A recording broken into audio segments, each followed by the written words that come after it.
Hey everybody, welcome back. Psychedelic here. Before we get on to any vinyl finds in this video, I wanted to quickly announce that we have received 10 test pressings of our upcoming album, Astral Yacht, self-titled debut, on wax, on vinyl for the first time. So we've tested some of these out on my turntable, and this is me on wax for the first time. So very, very exciting stuff. No longer have to wait, but by the time you're seeing this video, hopefully you'll be able to pre-order or actually order the copies on our Bandcamp site through Funk Night Records. And I'm actually recording this sort of late August, but this video should be out by September, I would imagine, or close to September. And as far as I know, I had to kind of greenlight the project, and we got the stock copies pressing as we speak. So very exciting stuff. Astral Yacht. I will leave a link to our Bandcamp in the description, or a pinned comment, so that you can that'll lead you to order a copy. This is sort of like our little demo, you could say. I mean, it's pretty much 80% me, and then my buddy kind of hopped on board a little later in the project, but it's going to be a little more collaborative on this next round, and might even take a couple years to fully flesh out all the several ideas in our heads. So just wanted to get that out of the way. So thanks for tuning in.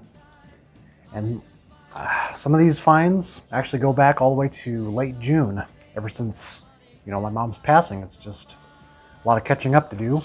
Still have to show the stuff from the house call, and stuff from the antique malls I've been going to lately, and you've probably seen some of that stuff in the community posts. Lots to catch up on. So I'm gonna probably be brief on majority of the records, but I got 4 here from Omaha, from when I went there like late June.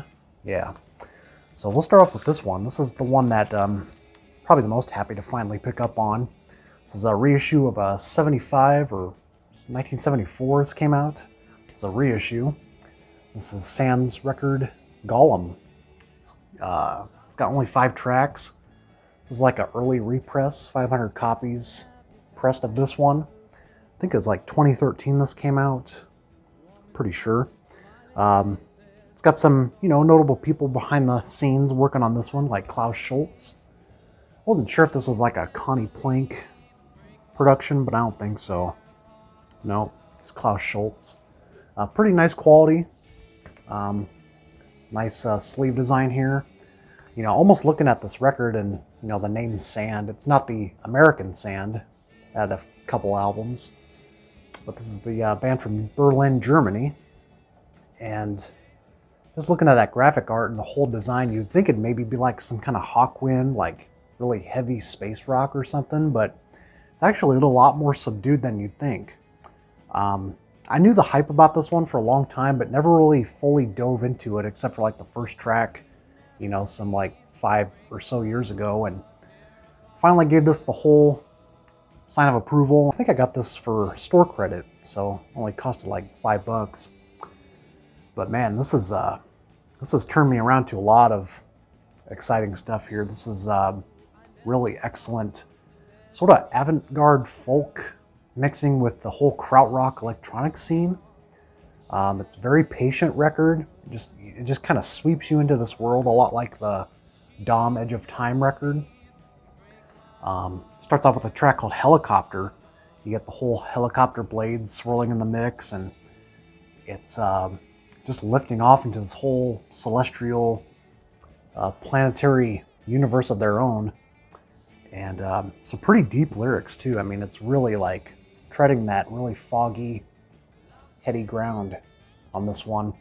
The feelings I get with this one too really remind me of Suicide's first record from '77, because there's a lot of like spooky, haunting moments on here, especially on like the last track, Sarah.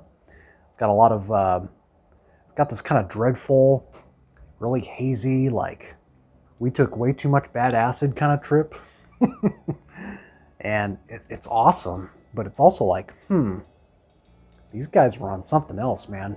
It seems like the more farther east you go out in Europe, the trippier the scenes get. You know, once you start getting to the Netherlands and all that region, it's just some of the stuff they were cooking up during this time, especially like the early mid 70s. Just the ripple effect of psychedelia really shows on this one, especially the emerging of the electronics, the progressive rock scene. Well, like I said, this is kind of more of a softened exploration of sorts, you know. Definitely space rock in nature, but it's unlike anything else that I've really heard around this region. And tread lightly, and make sure you only take a few Flintstone vitamins before you indulge in this one. That's all I'll say. Yeah, 500 pressed. I forget what label this is on, but yeah, I think the original goes for about maybe $200 to $500, somewhere around there. So it's not quite an easy item like you'd think, but it makes sense to me. So I got that at Grapefruit Records, and then the rest, the remaining 3, I actually got from Homer's, you know, kind of the go-to in Omaha. Usually I come out of there with a whole lot of nothing in their new arrivals, but I must have hit it pretty good that day. I think it was Friday morning when I went there and picked this one up. This is actually probably going to go for towards my buddy in Astral Yacht. This is Summer Hill. This is a reissue here on Cosmic Rock. I think it's one of those unauthorized reissue labels. It's kind of like Audio Clarity. I don't know if they're based in the Russian area, but sound quality is pretty decent though. And this was like, I think less than $10. So I picked up on it. Always turning people onto this one. I have an original on Tetragrammaton. This is very diverse psychedelia. It's got like a couple moments of cosmic country. You get some jazzy elements like Friday Morning's Paper, these backward effects, and really nice fuzzy numbers like My Way, Hard for You, It's Gonna Rain, Bring Me Around. Some nice, really hard rocking tracks, and just a lot of diversity, but I love it. It's very schizoid in manner. So I might pass this along to my Astral Yacht buddy, Jacob. And picked up on this one. I actually knew of one track on here that stuck with me, Messiah. But I found this one for cheap. This one goes for, you know, $5-10 on the Void label. And this is Got Good If You Get It by Kansas City Jammers. And the funny thing is they're not even from Kansas City. They're actually from, I think, Ohio. I think they're Ohio students, or Indiana. I forget, somewhere in the Midwest. Yeah, Ohio Wesleyan University students. And they started like in the late 60s. This was actually released as a private press back in its day in '72. And it's kind of a goofy cover too. I'm not really a fan of the whole mugshot style and kind of the goofy text. It doesn't really tell you a whole lot, but they're basically coming from a sort of Crosby, Stills, Nash & Young kind of vibe. You know, a little harder edged, but a little more on the soft folk rock side. Very harmonic driven in the vocal styling. But then there's a couple moments where they go a little more on the hard rock, harder edge style, sort of in a Rolling Stones light, you could say. Like tracks like, I think it's Midnight Watch. And then Messiah is the takeaway track for me as well. It's the third track. I don't know if I love this enough to keep it, but it's definitely one to investigate if you're into the whole private press, you know, small quantity pressed kind of albums. It's got a very raw sound to it. I'm sure this is probably in the Acid Archives. And I think there's like some live material too on side 2. At least it sounded recorded live. Doesn't sound like any overdubs going on here. But pretty good band, but not entirely notable or noteworthy. It's on the Void label, which sometimes you got to be careful with. Some of them are not very good quality, like the Michelangelo I used to have on there. This one also came with a bonus 45, which I don't remember being very good. Back Road Woman. And I'm Your Hero. Did not leave an impression on me, so I might actually part with this. It was cheap enough. And yeah, just wanted to share that off before it found a new home. Kansas City Jammers. And then on this next one, this is the last one I picked up from Homer's. Come to find out, one of my subscribers, a longtime subscriber, Bill Still, usually leaves comments on the videos. This is actually a compilation he made back in the late 90s when I made a short about this, Marijuana Unknowns, Volume 1. And we're still waiting 25 plus years for Volume 2. I actually knew some of these tracks, and I was aware of this compilation too, just never really seeked it out, and just, I was flipping through the bins and spotted this. It's got some really great tracks. Mary Jane Is to Love by Sweet Smoke. Love to have that 45. Aunt Matilda's Double Yellow, or what's it? Aunt Matilda's Double Yummy Blow Your Mind Out Brownies is the name of the 45. I actually have that 45 by the $2 Question. And then some other sort of one album wonders like Stop the World by Copper Penny. Not a really good LP on RCA Victor, but that's the standout track. Stoned Is by Listening. And then the one that really clicked with me, I made the short about this song, Rocky Ridges, Burning Bridges by the Castells. Never really heard that track before, I don't think, so yeah, would love to have that 45. Yeah, that's all I can say about it, so yeah, nice to know that Bill is behind this project, and no liner notes. And of course, obviously, it's got to come on the smoky green vinyl. I think this came out in like maybe 97, 98, around there. It's on the Stoned Records with the catalog THC. Wonder what that's in reference to. And pretty wicked cover art. That's pretty awesome. Love that. Those are the 4 from Omaha. So now we're relocating into the future with stuff that I found just yesterday at the time I'm recording this. I went to a wine and spirits shop where they were having a pop-up sale for vinyl. I'll show them in the order I kind of found them. Maybe. Might be a little sporadic, but I'm still sort of kind of warming up to the community here in town. And these are actually guys from Omaha, I think, that were at the pop-up shop. So we kind of swapped each other's Instagram handles and kind of getting to know them a little better. And these were some blowout sales, you could say. I mean, they were going for $2 to $5, half price records, and some of them are not in the greatest shape. But again, I'm going to pass a lot of these to my buddy who was in Omaha, but he moved back to his hometown. My Astral Yacht buddy, Jacob. So I got this one, the Rationales. I actually used to have this one. This is a little better shape than my old copy. Detroit Motor City Madness. Just needs cleaned off a little bit, but this was $2, which is a pretty good deal. I think it generally goes for about 20, just depending on condition. My impression last time I listened to this one, definitely not as strong as like their early garage singles. This is kind of where they were kind of taking off and got the LP contract, and we're trying to kind of make I don't know, maybe a little bit of a commercial move with this one. It's on the Small Crew label. I think it was is that MGM related? And there's some good hard rock numbers on here. Barefootin' kind of opens things up. I remember there's like little transitional pieces with the flute leading up to the last track, Ha Ha. And yeah, it's nothing too groundbreaking. There might be some like blue-eyed soul in the mix too, but for like a person trying to kind of dip into the psych waters early on, you might find some use of this, kind of seeing what the whole scene was about. So yeah, the Rationales. I don't want to spend a whole lot of time on these singular LPs, but because we're getting to my time limit a little bit. This was like the most expensive one out of the bunch, like $50. This is E-Rock. This is on the Brain label. Anything on Brain is almost a guarantee that it's going to be something interesting, especially like the early mid-70s period. This came out of 1975. This is the debut from the percussionist, synthesizer player. I forget his real name, but he goes by E-Rock.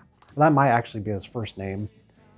And he was actually, the drummer for Grabschnitt, however you pronounce that German name. from like the early 70s. They had quite a few records, and yeah, a lot of people, I think there's a lot of positive reviews on this one. I gave this like my first initial listen yesterday, and yeah, there's a lot of like experimental work on the first half. There's a lot of just soul, like when I say soul, it's like individual, like playing on the synthesizer and kind of just manipulating the sound a little bit, seeing where the sounds would go. It's very minimal. But then by side two, you get a little more flourishing and kind of working a little bit with, electric guitar. And then there's like one piece, I think it's the track Horror Doll, the third track, where it's like they're kind of experimenting with this singular vocal delay and working with all the different overlap that it does, depending on how much reaction time they're getting from the vocals. It's kind of an interesting track. Yeah, it's definitely riding the same wave as, say, albums of the time like Harmonia, Cluster, sort of in that similar area of interest. A lot of synthesizer work. From what I recall, all instrumental except for the vocal work that they do on the delay piece. But yeah, very cool to see some Brain titles. Nice to see some Brain imports at this little pop-up sale. They actually had Ralph and Florian. Had I not picked it up in Kansas City, would have picked it up there for sure. This one's gotten some recent reevaluation due to yesterday's papers, who's, sort of called this album out for a while now. Made a documentary on it. The Adventures of Keith, the same Keith that made 98.6. I think this is his last LP on RCA Victor. Sort of a semi-concept record. It's got a nice flow to it, nice consistency. Baroque pop, psych pop, but there's actually some pretty cool rockin' moments on here too, like Melody, Waiting to Be is kind of like this kind of drony, kind of working with Middle Eastern touches. Then you got some nice pop like Mr. Hyde, Marstrand. And you could pick this up for like $5 yet, and this is how much it was. And this is actually going to replace my old copy. This is a lot cleaner condition. So yeah, nice to stumble across this. There's definitely some cheap heat these days, but now having been exposed on yesterday's papers, that could all change.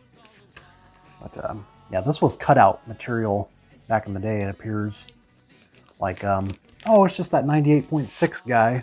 We're going to pass on this, but don't sell it short, man. This has got some really excellent quality moments that won't break the bank. It's actually not a Dynaflex either on the orange RCA. I have a copy of this already. This will not replace my copy, but this is the Amboy Dukes, Journey to the Center of the Mind. This was the $2 copy. The wax itself, yeah. Kind of a beater copy, but we'll see how it plays. I'm actually going to pass this to my buddy. So this is for him. And then, yeah, I found this too. This was a $2 copy. Well, actually, this is $1. Around Grapefruit. I actually have this one already too.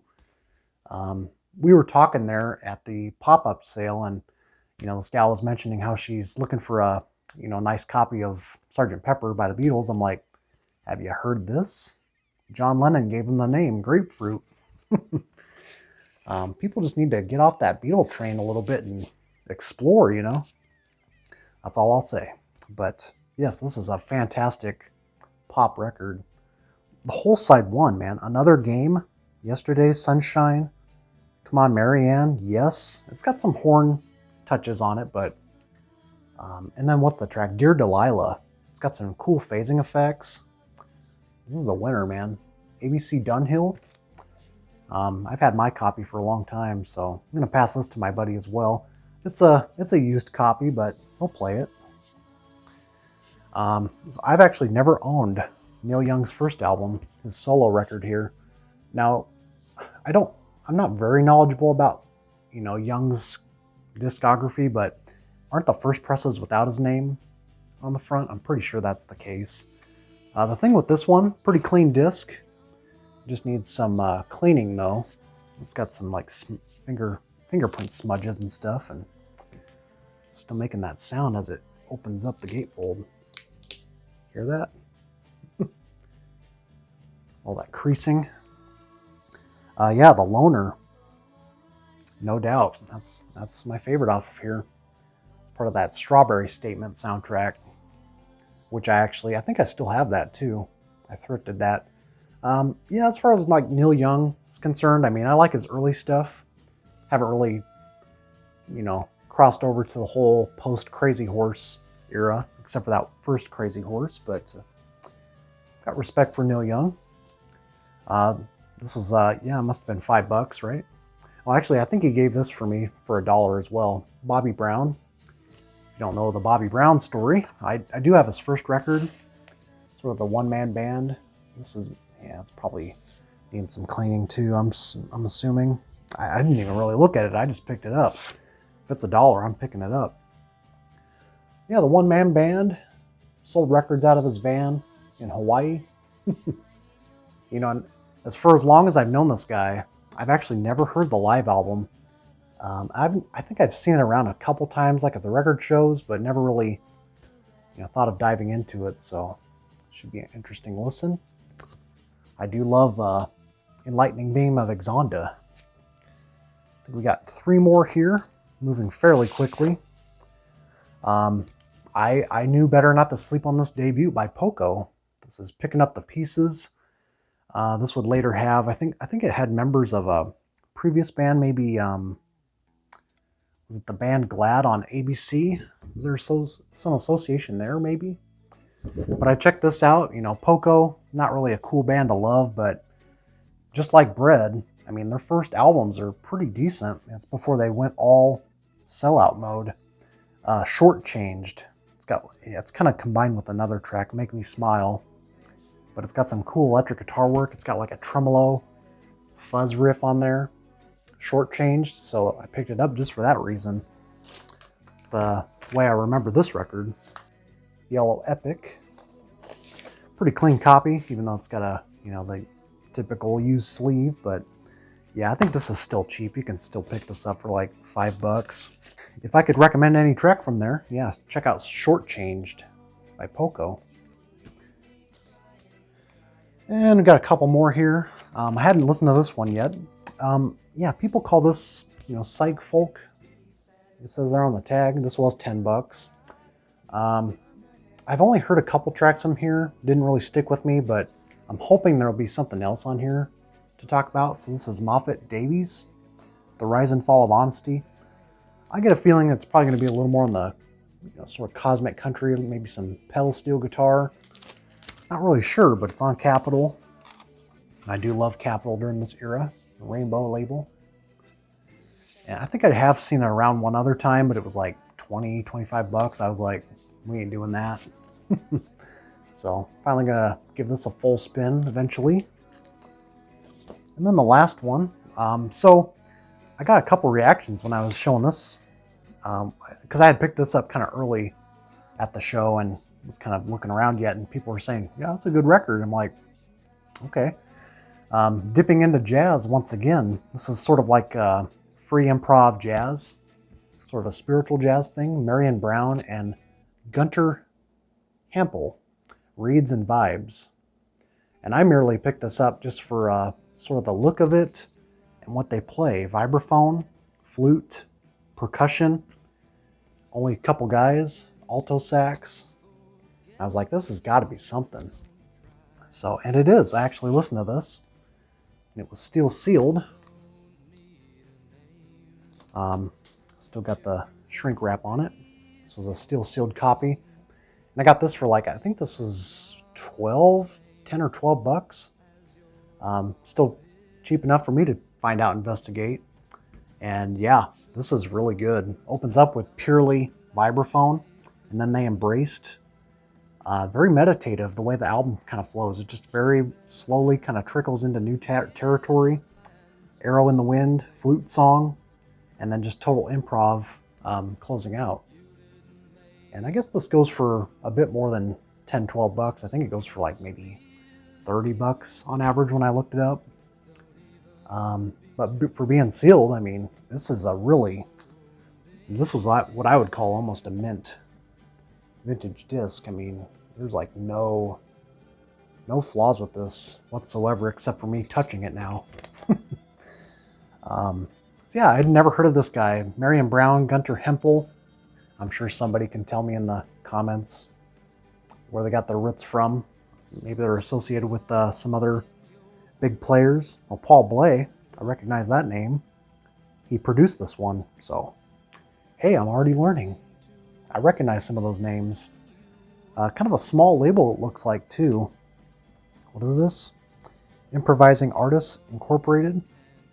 This came out like 78. So yeah, love my jazz to be spiritual, kind of sparse, not too noisy. I mean, I like some free jazz, but not like saxophones having orgasms and stuff. Like that's not really where I want to land as a listener, because I want to kind of relax and chill when I'm listening to my jazz at night. I'm not much for jazz, but I like to see what's out there. Just like exploring it. For some reason, my camera keeps going upwards, because yes, I have to kind of tape this down. So kind of made it into a long video, but that's okay. I kind of expected that. Yeah, like I said, got some more stuff on the way. Got the house call records that I picked up on. Still got some stuff from the shops here in Lincoln, and the stuff from the antique malls. And by that time, I'll probably have more to talk about. I'll have the Astral Yacht to talk about, and it's been a busy year. So thanks again for tuning in, and check these out. Let me know what you think. We'll see you soon.